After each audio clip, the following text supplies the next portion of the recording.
let's hop into the news. So the first bit of news here is from ThatGameCompany, and they're tweeting about their game, which is they actually have a Twitter account for it called That Next Game, which I think they use for their next game whenever they're making it. They basically tease their new game, and the biggest thing here is remember that this is multi-platform. They signed a 3-game deal with Sony, and that's done. So hopefully this game will come to Xbox One because that game company's video games are great. Journey, Flower. The way they teased it is the first picture was a candle lighting another candle. It's a light blue backdrop.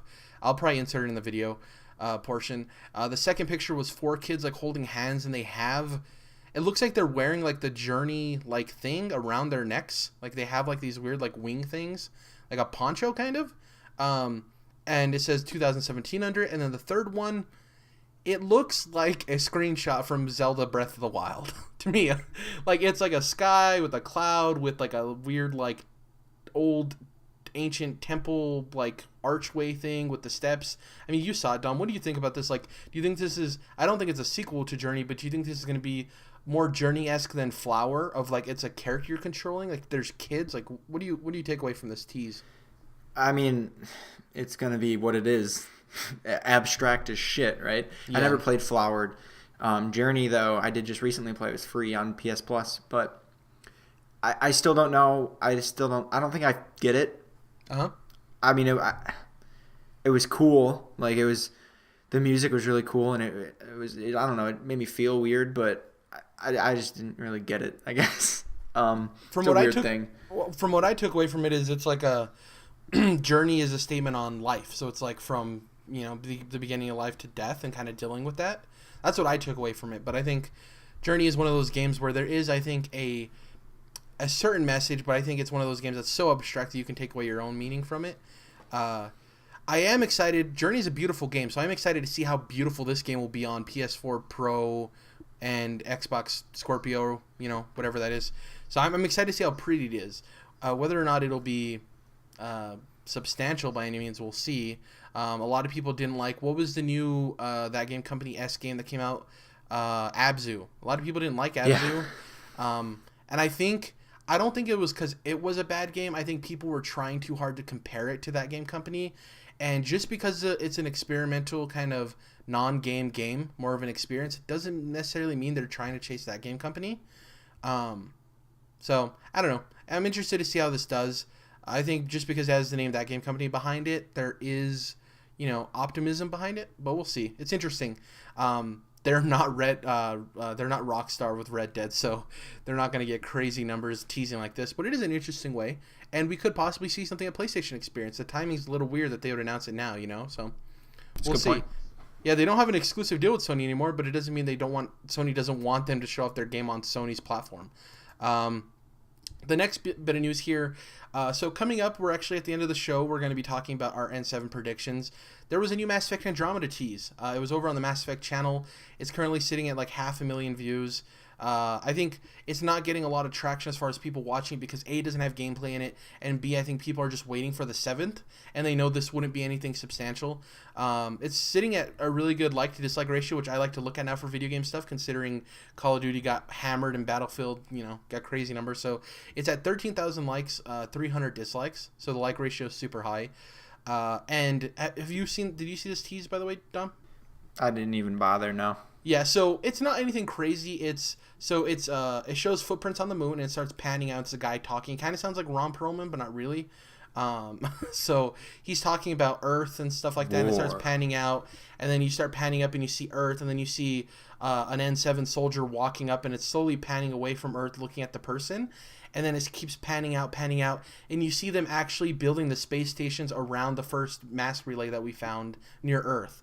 So my thought process is this is telling us that I think at the beginning of the game, we're going to start the game in current time or around when current time was, before the Contact Wars and all that.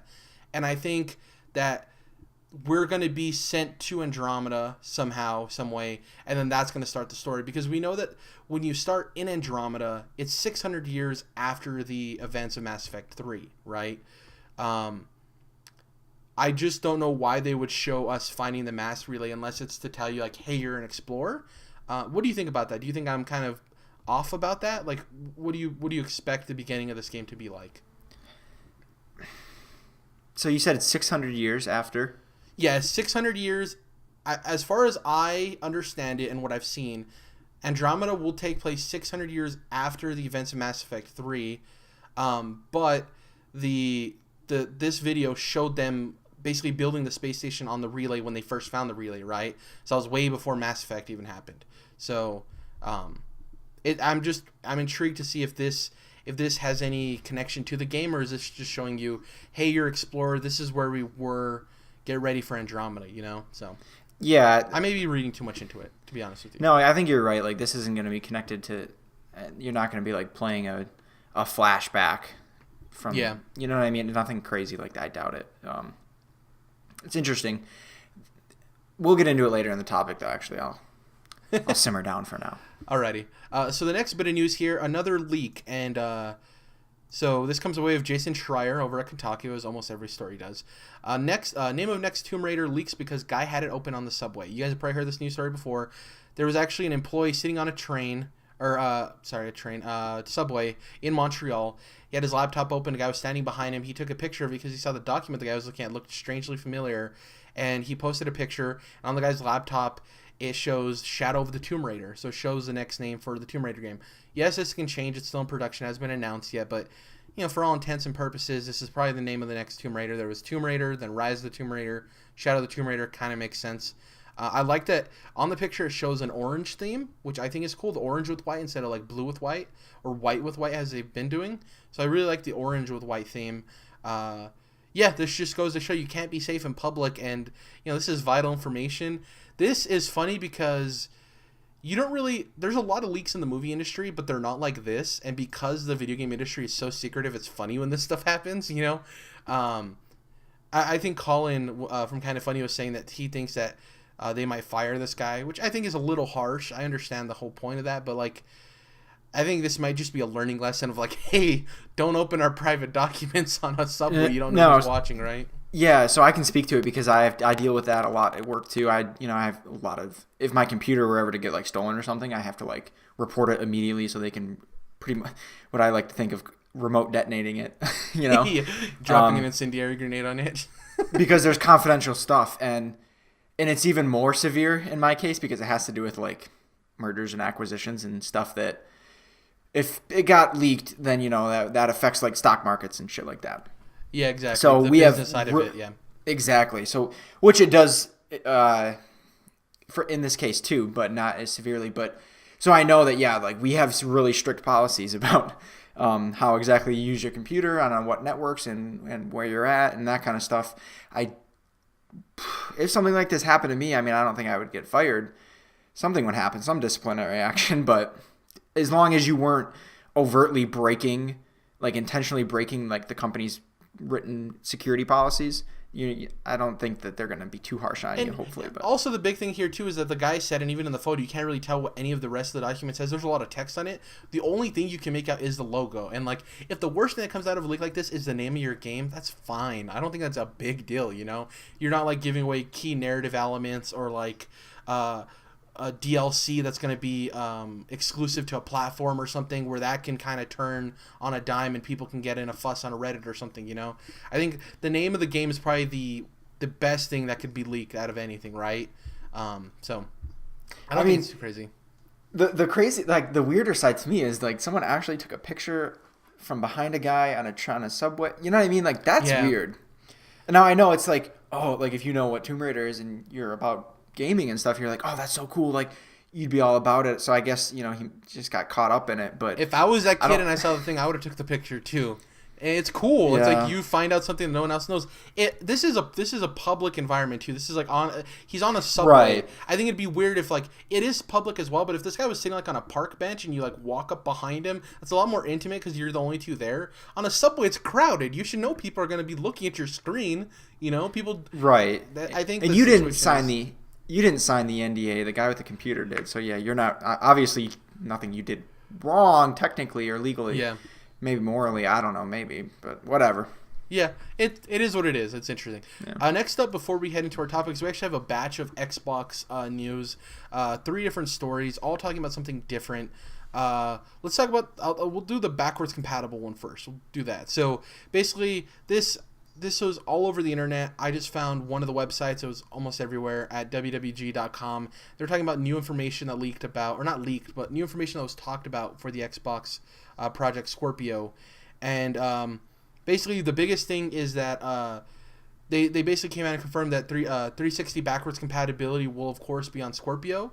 So all of the games you already have currently available on your Xbox One through backwards compatibility will also be available to you day one on Project Scorpio, which I think is huge because that means that you don't have to necessarily worry about the launch lineup, you know. You already will have a substantial amount of games to be playable. Yeah, they're old games, but it's still good to know that you're not buying this console to get one of the launch games because you don't really like racing or you don't like fighting or something like that. You only like one of the launch titles, and you're not stuck there kind of questioning whether or not your purchase was correct or not, right? And I have a huge feeling that they're going to eventually say, maybe at E3, that your Xbox One library is going to be backwards compatible as too, because that only makes sense. Why would they only do it 360? Which is huge, man, because if this goes more of the PC-ish route in terms of your game collection and everything just follows you, I think that's going to be huge, you know? So, what's your opinion? This wasn't a shock, right? I mean, yeah, it's not. Scorpio is using the same operating system and everything. There would be no and it's more powerful. There would be absolutely no reason that it wouldn't also be back. I think it's not surprising, but it's good just to hear, right? It's like a... Well, yeah. Oh, it's certainly. But it would probably take more work to go out of their way and remove backwards compatibility than it would to add it to the... I would think. Exactly. So that's not a huge story. We're just excited. That's awesome. Makes day one purchases a lot more easy depending on whether or not Project Scorpio's price is right and all that other stuff. But it is, a check mark. It's on an X, so that's great. Yeah. So the next story here comes by Stevivor, and basically it's titled Xbox's Phil Spencer, VR will come to Project Scorpio when it doesn't feel like demos and experiments. So this is interesting. So it basically says Phil Spencer, he's looking for the VR version of Kinect's Dance Central. I think that's a joke. I hope that's a joke.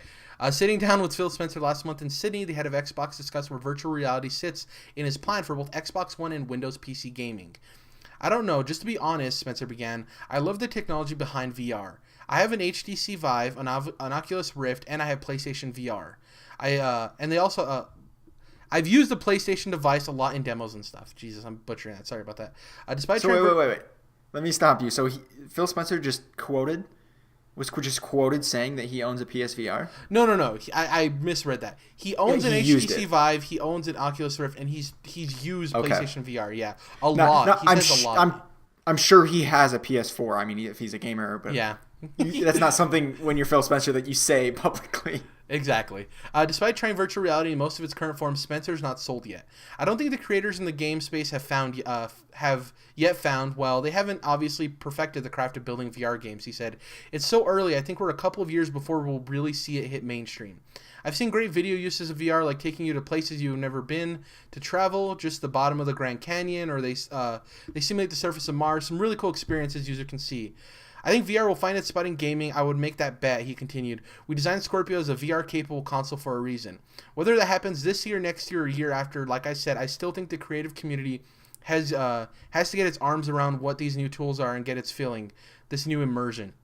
What experiences do you put in people's hands to have a long-term engagement? Most of these things I'm playing now feel like demos and experiences, which I actually think is absolutely the right thing to have happened. That's not a criticism at all, but should be happening. But I think it will take time. So he's basically saying he doesn't know when it'll come to Project Scorpio, but they're basically hinting at it will be there one day. He just doesn't know when. And I think this has to do a lot with, they announced the Microsoft VR headset last week, and I don't think they're really sure how it's going to pan out as far as trying to attach this to the Scorpio. And we talked about this before the show. I think you made a great point of saying, I think they're just filling it out to see how PSVR does, and they'll recognize whether or not this is something they want to have at launch with Scorpio or not, whether it's at that point where virtual reality deserves to be bundled in, or people even care that if it's bundled in. So yeah, what do you think about him? I know you're a big VR guy, Dom. What do you think about him saying this stuff about Project Scorpio and VR?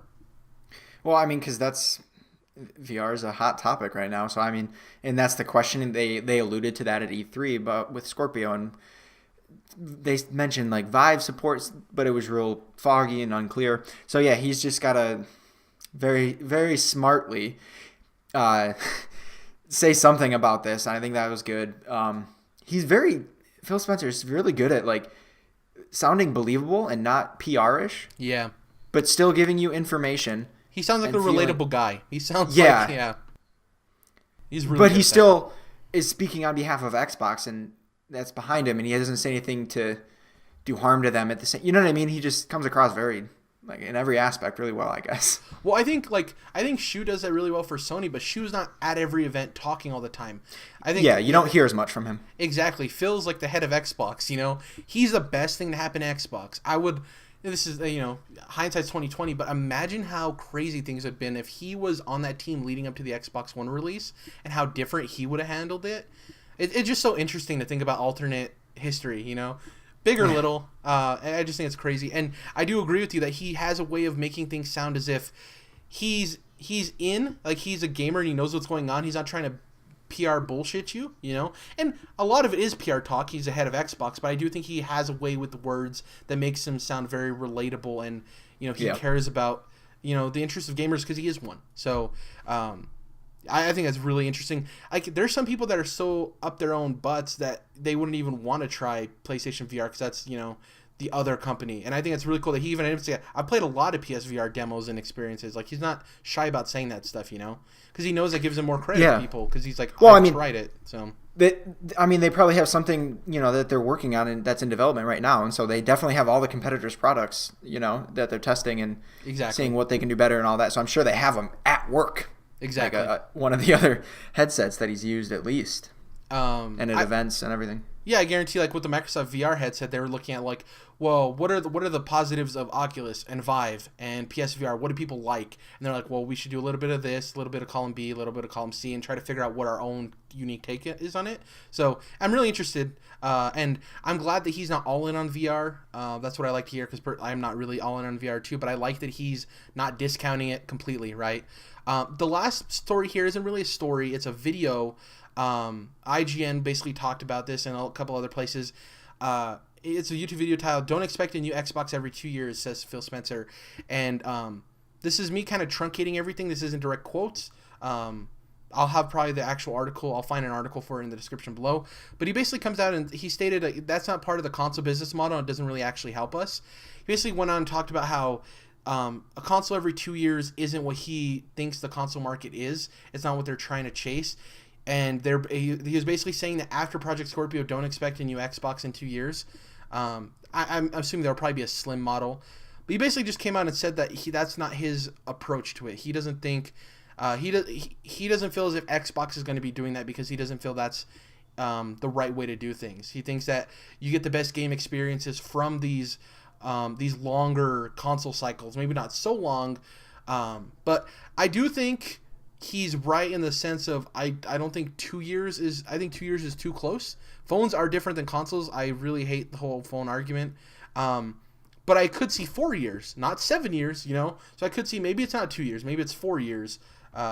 What's your take on this, Dom? Him saying that he doesn't believe, you know, don't expect an Xbox every 2 years because he doesn't believe that's the actual console business model. I mean, I think if people are actually thought that was the case, then they misread everything, I guess, or weren't listening because even PS4 Pro is already 3 years after PS4, and Scorpio will be 4 years after Xbox One. So yeah, why were we assuming that it would be every 2 years? I guess. I mean, so to me, it's like he's like stating the obvious. But if people needed to hear that, then they needed to hear it. The other huge thing I said in this thing, and we talked about how well Phil Spencer talks, is he said, you know who are the best gamers to us? The ones who buy the console and then buy a ton of games. And I like that. He's not saying like, you know, we don't want you to spend money on that. He's like, if you buy our console, then you just buy a ton of games. That's better than us releasing a console every 2 years, you know? At least he's being honest with that. He's like, the best consumers we have are the ones that buy a console and then buy a ton of games. So, once again, I think this is like, this is something obvious, but it's good to hear him say it, right? Just like with the other announcement of the backwards compatibility, it's like, these are kind of givens, but it's good to hear confirmation because until it's actually said, we don't know, right? It's all but true, but you never know. So yeah, Phil was mouthy this week. In a good some of these stories are from like a week ago, and they barely wrote about their interviews from Australia. So it's weird that this stuff's kind of coming to the surface now. I think it's just that some of this other news came out and they're like, well, we have this other stuff we can push to get other headlines, right? So a huge bit of news there for Project Scorpio. You got the backwards compat, possibly not having VR, and don't expect to buy a new Xbox every 2 years. So huge news there at Xbox.